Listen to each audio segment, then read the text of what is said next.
Jadi kenapa kita harus mulai dari belakang dulu? Betulnya Pak, kita mempermudah pekerjaan. Jadi ketika kita mulai pengecoran dari belakang, jadi untuk alat concrete pump tidak maju mundur gitu Pak. Oh. Jadi kita putarkan dari belakang, maju ke depan sampai tuntas. Gitu.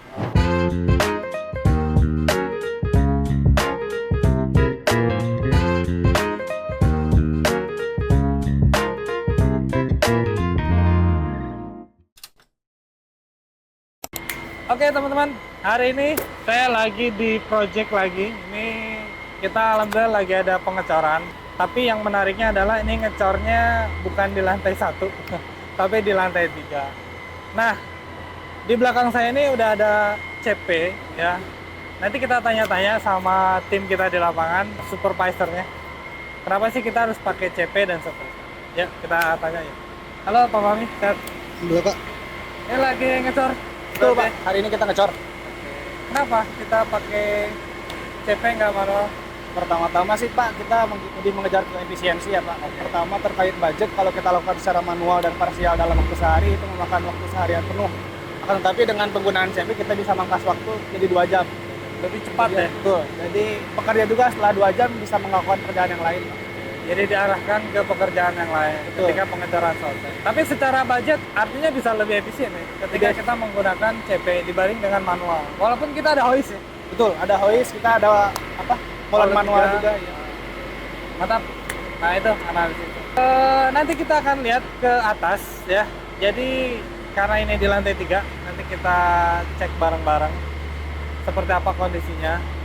Dan pastinya teman-teman juga perlu tahu ketika di lantai 3 itu seperti apa kan gitu ya. Gitu.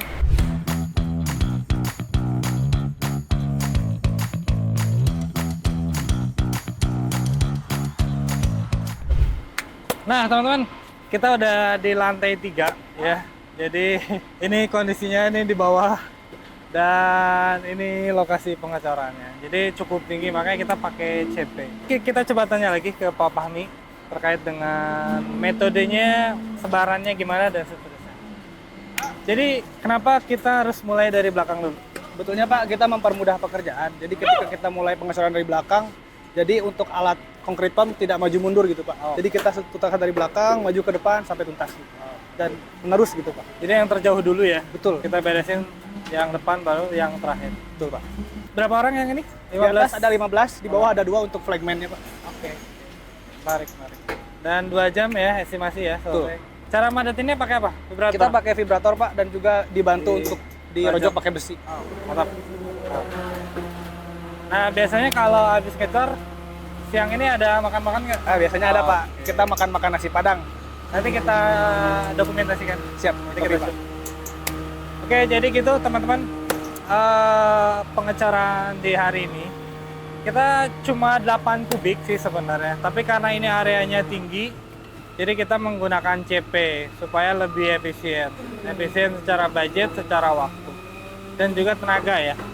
Karena kalau kita pakai manual ini bisa sampai sore nih selesainya gitu. Jadi nggak efektif lah, sama kurang efisien. Nah, tapi yang menarik juga nanti setelah pengecoran ini selesai, kita ada makan-makan. Sebenarnya kalau ngecor itu adalah mahkotanya orang lapangan. Jadi ibaratnya apa ya? Kasta tertingginya orang lapangan itu adalah ketika ngecor sebenarnya. Karena itu bagian daripada puncak eksekusi lah ya. Nah, maka dari itu untuk mengapresiasinya kita nanti akan makan-makan. Biasanya nasi padang. Gitu teman-teman. Nanti kita lanjut lagi di siang hari. Thank you. Oke teman-teman, seperti yang tadi saya sampaikan, jadi kalau ngecor itu kan mahkotanya orang lapangan. Jadi bisa dibilang hajatnya lah. Nah biasanya kalau habis ngecor kita pasti akan makan-makan. Biasanya nasi favoritnya adalah nasi padang. Ya ini kita udah ready, kita panggil. Bang, ayo. Pada makan dulu. Jadi biar sebenarnya pengecorannya belum beres ya. Tapi ada tinggal dikit lagi. Karena ini ke-break waktu istirahat, jadi kita makan-makan dulu. Gitu, jadi cerita ngecor hari ini. Mudah-mudahan kita diberikan keselamatan, kelancaran proyeknya. Dan tentunya juga bisa efektif dan efisien.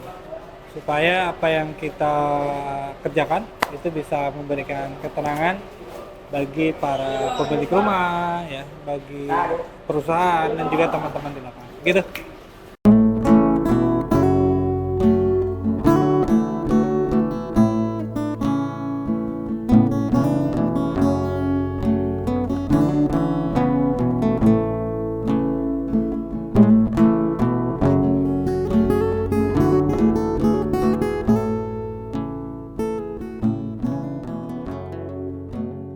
Nah, teman-teman, alhamdulillah kita sudah selesai pengecorannya dari tadi pagi sampai siang. Walaupun ya ada kekurangan beberapa kubik, tapi alhamdulillah sudah selesai.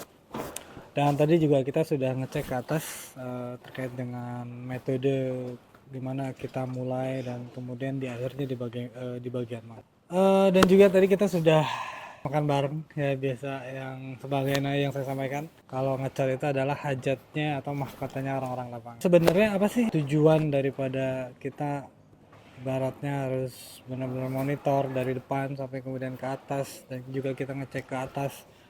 Ya pada dasarnya supaya apa yang kita kerjakan itu bisa memberikan ketenangan. Dengan cara apa? Dengan cara efektif dan efisien. Tentunya secara biaya, mutu, dan waktu juga tercapai. Sehingga klien merasa tenang, perusahaan juga merasa tenang, dan tim di lapangan juga merasa tenang. Jadi itu teman-teman untuk visit kali ini.